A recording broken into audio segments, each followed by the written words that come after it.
Il faut faire très attention aux extrapolations et aux orbes. Par exemple, on peut dire qu'en 73, il y a eu la guerre de Kippour, qui s'est passée de manière assez particulière avec une initiative égyptienne qui a commencé à déstabiliser un peu l'armée israélienne pendant un certain temps. Et puis, par la suite, avec Sadat, il y a eu un retrait israélien du Sinaï.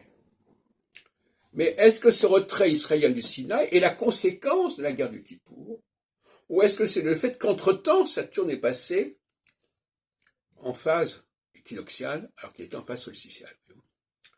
Donc, en fin de compte, les vrais changements ne sont pas liés à...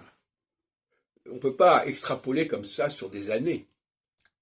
Les vrais changements, c'est le passage de Saturne d'une phase à une autre, et non pas un aspect d'Uranus, par exemple. Alors les astrologues, c'est vraiment le truc à tous les coups. Il faut absolument trouver Uranus en aspect quelque part pour expliquer un changement.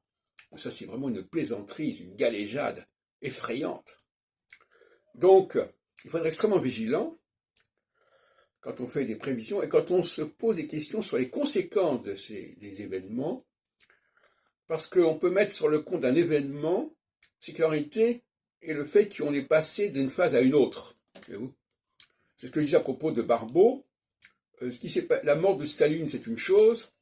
Les conséquences de cette mort, il faut savoir se demander si certaines conséquences, soi-disant, ne sont pas liées à des changements de phase et non pas la continuité des effets de la conjonction Saturne-Neptune, par exemple.